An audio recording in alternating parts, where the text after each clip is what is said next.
যারা রাজনীতির খোঁজ খবর রাখেন, রাজনীতি বুঝতে চান, রাজনীতি বিশ্লেষণ করেন। ব্যাপারটা এইরকম যে এনসিপির এই মুহূর্তের আহ্বায়ক জনাব নাহিদ ইসলাম যখন বক্তৃতা করছিলেন তখন তার সামনে খুব অল্প কিছু মানুষ উপস্থিত ছিলেন। ওটা এখানে একটা সাংস্কৃতিক অনুষ্ঠানও ছিল, সেখানেও যে খুব বেশি লোক সমাগম হয়েছে তা না।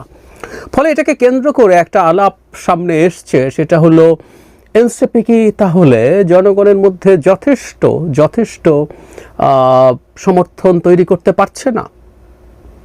উত্তর যদি ইয়েস হয়, কেন পারছে না?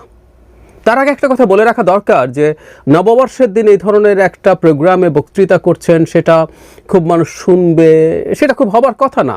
অ্যাট দ্য সেম টাইম সারা ঢাকায় বিভিন্ন জায়গায় অনেক অনুষ্ঠান হচ্ছে, সুতরাং এই অনুষ্ঠানে কিছু কম উপস্থিতি থাকতে পারে। কিন্তু তারপরও আমি বলতে চাই যে এনসিপি যখন ঘোষণা করছে তারা এই ধরনের একটা অনুষ্ঠান নববর্ষের দিন আয়োজন করছেন, তাদের কর্মী সমর্থকরা গেলেও সেইখানে আরও অনেক বেশি মানুষ হবার কথা ছিল, কিন্তু সেটা হয়নি।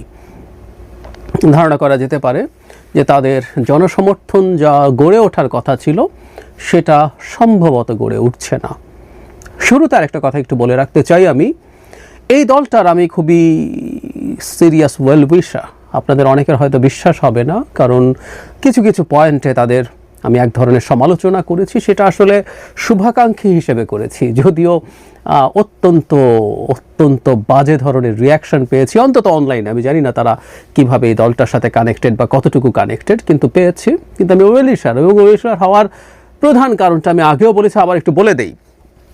এই মুহূর্তে বাংলাদেশের পলিটিক্যাল স্ফিয়ারে প্রধান রাজনৈতিক দল হিসাবে বিএনপি আছে।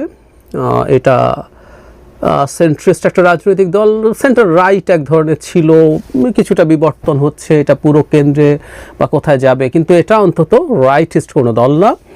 এবং আমি ব্যক্তিগতভাবে চাই ভবিষ্যতের বাংলাদেশে এই দলটার প্রতিদ্বন্দ্বী হিসাবে কোনো ইসলামী আইডেন্টিটি পলিটিক্স করা রাজনৈতিক দল না দাঁড়াক।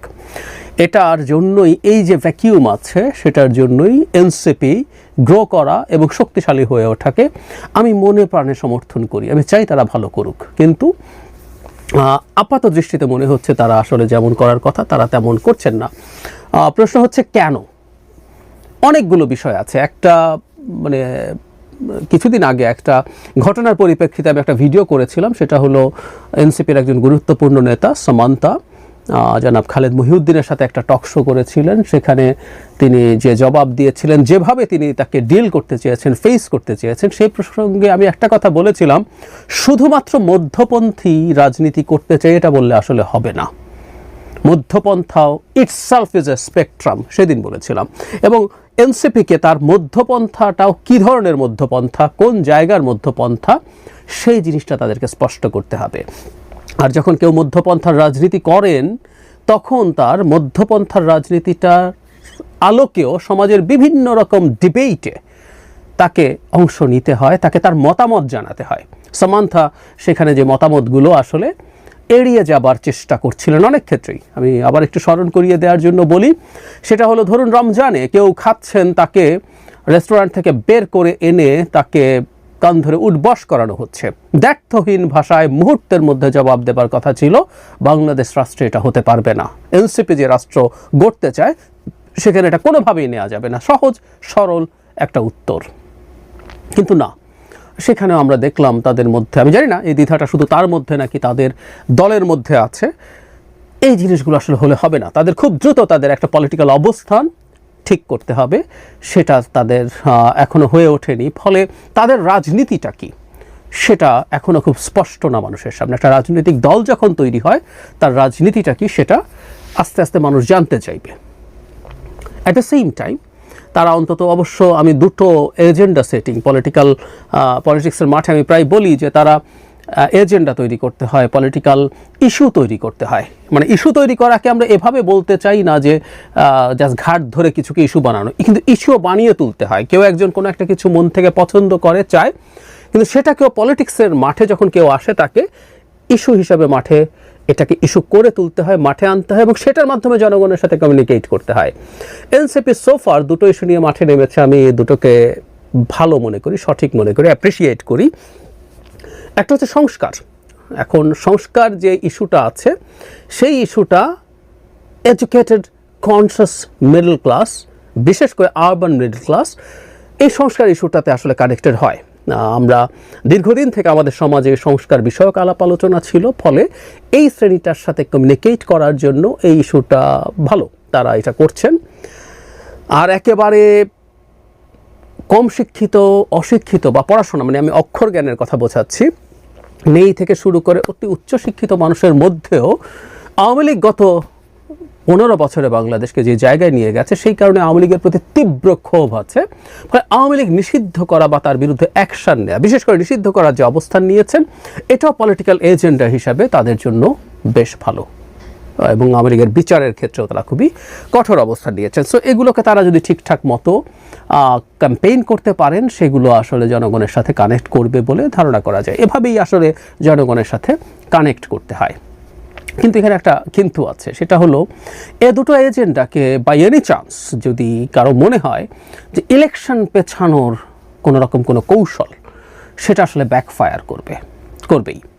ফেসবুকে ইকো চেম্বারে বসে যদি আমরা কেউ মনে করি দেশের প্রায় সব জনগণ ডক্টর ইউনূস সরকারকে 5 বছর রেখে দিতে চায়, এটা খুব বড় ভুল ধারণা বলে আমি মনে করি। আমিও চারপাশে দেখি, এমনকি শুধু ফেসবুক না, আমি আমার আশপাশে ভার্চুয়াল, আমরা বলি না ভার্চুয়াল না, অ্যাকচুয়াল জীবনেও আমি কিছু কিছু মানুষকে দেখছি যে এই সরকার 5 বছর থেকে গেলে কি সমস্যা, এটা কি আমরা এটা সেটা করিয়ে নেব, এই পারসেপশন নেই তা না, কিন্তু এটাই মেজরিটির চিন্তা। এই বোধে যদি কেউ থাকেন, তাহলে আসলে প্রবলেম হবে। তারা যদি সেটাকে যদি কিন্তুর মাধ্যমে আসলে রিডিং বিটুইন লাইন্স, আমার কাছে অ্যাটলিস্ট মনে হয় তারা এগুলোর মাধ্যমে এই সরকারকে এক্সটেন্ড করতে চাইছেন। এই সরকারকে এক্সটেন্ড করার ক্ষেত্রে তাদের দুটো বড় বিপদ আছে। একটা হলো যারা নির্বাচনটা খুব, মানে আমি পলিটিক্যাল পার্টির কথা বলছি না, বহু বছর এই দেশের মানুষজন নির্বাচনে ভোট দেয় না, বহু বছর হয়ে গেছে। ফলে একটা নির্বাচনের জন্য যারা অপেক্ষা করছেন, আমি সাধারণ নাগরিকদের কথা বলছি, তারা যেমন অখুশি হবেন, আরেকটা বড় প্রবলেম আসলে দাঁড়াবে, সেটা হলো ক্ষমতা এক্সটেন্ড করতে সরকারকে এনসিপি সাহায্য করছে, এই রকম কোনো পারসেপশন যদি তৈরি হয়, সেটা সরকারের সাথে এনসিপির কানেকশনটাকে আরও স্ট্রং করে তুলছেও। শুধু সেটা না, আমি খুব অবাক হয়ে দেখি সরকার কোথায় কোথায় সফল হলো, সেটাকে এনসিপির নেতারা টকশোতে গিয়ে ডিফেন্ড করছেন। আমি যে কেউ যখন সমালোচনা করছে এনসিপি ডিফেন্ড করছে, আমি ঠিক জানি না, মানে এবং খুব অ্যাগ্রেসিভ ঢঙে, মানে আমি এটাও খুব অবাক হয়েছে। এটা থিওরিটিক্যাল ডিবেট না, ব্যাপারটা এরকম যে তাদের খুব গায়ে লাগছে সরকারের সমালোচনা করলে। গায়ে লাগতে পারে, এই সরকারকে আমরা সবাই ওন করি, কিন্তু যখন এটা অনেক বেশি ওভারওয়েলমিংলি করে, প্রিভিয়াস যে পারসেপশন ছিল সেটা হচ্ছে এই সরকারের একটা এক্সটেনশন এনসিপি, সেটা আরও প্রতিষ্ঠিত হয়। তাদের মাথায় রাখতে হবে, তাদের আহ্বায়ক যখন সরকার থেকে বেরিয়ে এসছেন নাহিদ ইসলাম, আমি প্রায় বলি তিনি একদিন ঘুম থেকে ওঠার মনে হয়েছে উনি এনসিপিতে জয়েন করবেন, ওটার আহ্বায়ক হবেন না। ওনার এই পরিকল্পনা দীর্ঘদিন থেকে ছিল। তার মানে একটা সরকারের উপদেষ্টা বুকে এনসিপি নিয়ে বসেছিলেন, এবং এখনও দুজন বসে আছেন। তো সরকারের সাথে তাদের যে যোগসাজশ বা যোগাযোগ, এটা তাদেরকে যে কিংস পার্টি তকমা, সেই তকমাটা দিচ্ছে। এখন কেউ বলতে পারেন কিংস পার্টি হলে অসুবিধা কি, প্রায় তারা বলেন। আমি এই জন্যই বলি যে সেটাও যদি হয়ে থাকে, তারা ঘোষণা করুক এটা ডক্টর ইউনূসের কিংস পার্টি। ডক্টর ইউনূসের সরকার যদি এত সফল হয়, সেটা ঘোষিত হোক। কিন্তু আমরা এটা অন্তত দেখতে পাচ্ছি, এই ধরনের বিষয়গুলো অনেকেই পছন্দ করছেন না। এটা আরেকদিন হয়তো আলাদাভাবে কথা বলবো। তাদের যে দুজন এখনও সরকারে আছেন, তাদের আসলে খুব দ্রুত সরকার থেকে বেরিয়ে আসা উচিত। সত্যি বলতে সরকারেরই তাদেরকে এখান থেকে বের করে দেওয়া উচিত, কারণ এটা নিয়ে প্রচুর ডিবেট সামনে অপেক্ষা করছে। তো ফলে সরকারের সাথে সরকারের ক্ষমতা এক্সটেন্ড করার ধরনের প্রসেসে তারা আছেন। আবারও বলছি, এটা তারা করছেনই, নট নেসেসারিলি। এই পারসেপশন যদি তৈরি হয়, সেটাও তাদের জন্য বেশ ক্ষতিকর হয়ে দাঁড়াবে বলে আমি মনে করি। শুধু সেটা না, আমার কাছে একটা জিনিস আবার খুব বেশ ফ্রাস্ট্রেটিং লাগে এই দলটাকে নিয়ে। মধ্যপন্থী দল উদার গণতান্ত্রিক হবে, তারা তো রাইটিস্ট বা লেফটিস্ট এক্সট্রিমিস্ট দল না, কিন্তু তাদের অনেকেরই, অন্তত তাদের অনলাইনে অনেকেরই আচরণ দেখে আমি খুব অবাক হই। ভীষণ এক্সট্রিমিস্ট আচরণ তারা করছেন। কেউ কাউকে কারণ তাদের সমালোচনা করলে, আমি শুধুমাত্র আম সমর্থকদের মন্তব্যের কথা বলছি না, গুরুত্বপূর্ণ অ্যাক্টিভিস্টরা যেভাবে ভিন্ন মতের উপরে তারা বিভৎস রকম আক্রমণ করছেন, তাতে তাদের গণতান্ত্রিক মানসিকতায় প্রবলেম আছে মনে হবে। এবং একটা কথা মনে রাখা দরকার রাজনীতিতে শত্রু বাড়িয়ে খুব ভালো হয় না, খুব ভালো হয় না। অন্তত সেই মানুষগুলোকে শত্রুতে পরিণত করা উচিত না যেই মানুষগুলো আসলে তাদেরকে অন্তত শত্রুতার দৃষ্টিতে দেখছে না। সমালোচনা করার শত্রুতার দৃষ্টিতে দেখা একই না। আমি ডক্টর ইউনূসের সমালোচনা করি, কিন্তু আমি কোনোভাবেই তাকে শত্রুর দৃষ্টিতে দেখি না।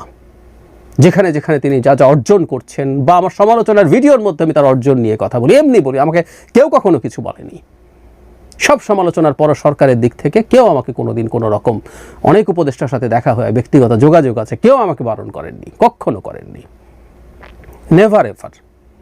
স্পেসিফিকলি সমালোচনা করেছি এমন উপদেষ্টাও ওটা উল্লেখ করে ফান্ড করেছেন। কিন্তু শেখ হাসিনার শত্রু ছিলাম আমরা। তার সাথে যখন কথা বলতাম, তার সমস্যা নিয়ে কথা বলতাম, তার শত্রুতে পরিণত হয়েছিলাম।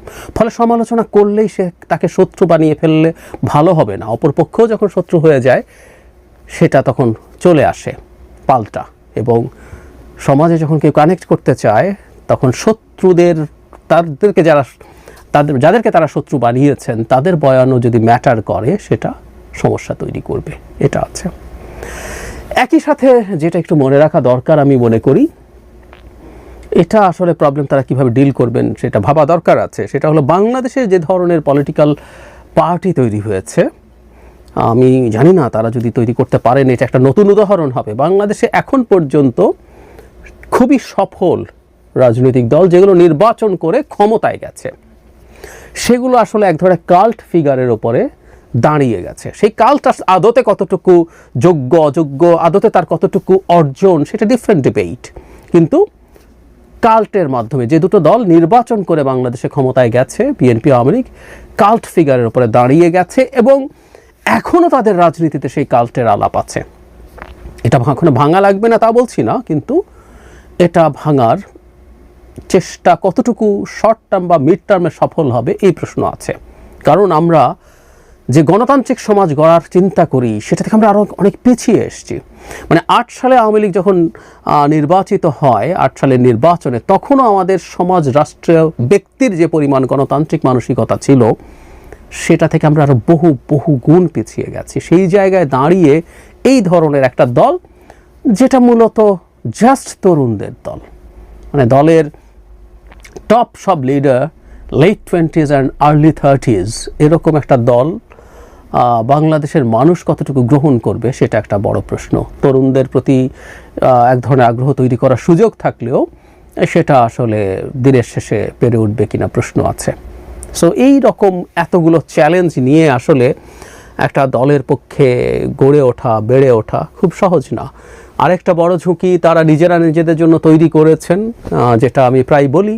অনেকে বলেন যে এই দল ওই দল, এটার সমালোচনা না কেন, ওটার সমালোচনা কেন। আমি এটা জবাব দিয়েছি। ধরুন বিএনপির চাঁদাবাজি, বিএনপির বিভিন্ন জায়গায় দখলবাজি নিয়ে আলোচনা হয়, জেনুইনলি এটা আছে। এটার সবচেয়ে বড় প্রমাণ বিএনপি 2,000-2,500 মানুষ বহিষ্কার করেছে। তার মানে বিএনপি নিজেও মনে করে এটা আছে, এবং এই সংখ্যা আরও বেশি আছে যারা এখনো বহিষ্কৃত হয়নি। I agree with that. কিন্তু প্রায় যে কথাটা বলছি, যে দলটা ইসলামের নামে রাজনীতি করে, বা যে দলটা, এটাও জরুরি কথা, নতুন বন্দোবস্তের কথা বলে, তার কোনো অনিয়ম, তার কোনো ফিনান্সিয়াল ট্রান্সপারেন্সির অভাব, সেটাকে মানুষ ভিন্নভাবে দেখবে। এটা সবচেয়ে জরুরি। এটাকে যখন কেউ মূল বয়ান করে, ফলে তাদের ফিন্যান্স কোত্থেকে আসে, তারা কিভাবে অফিস মেনটেইন করছেন, তারা কিভাবে লঞ্চিংয়ের সময় এত বড় প্রোগ্রাম করলেন, কিভাবে তাদের ইফতার পার্টি এভাবে হলো, কিভাবে তাদের বিভিন্ন মানুষজন বিভিন্ন জায়গায় গিয়ে এত রকম ব্যবস্থাপত্র তাদের সাথে থাকে, একজন নেতার পেছনে এত গাড়ি কিভাবে যায়, বা আমরা তো এই সমাজে থাকি, অনেক ফিসফাস শুনি এবং এগুলো বেজলেস না। কিভাবে এই পার্টির নেতারা আগেও যখন বৈষম্য বিরোধী ছাত্র আন্দোলন বা নাগরিক কমিটিতে ছিলেন, কিভাবে বিভিন্ন জায়গায় নানান তদবিরের, বা এভাবে যদি বলেই ফেলি তদবির বাণিজ্যের সাথে জড়িয়ে গেছেন। এসব তথ্য কি নেই? এসব তথ্য আছে এবং আমরা জানি। ফলে এই কথাগুলো যখন মানুষের কাছে যায়, সেটা একটা মেজর প্রবলেম তৈরি করে।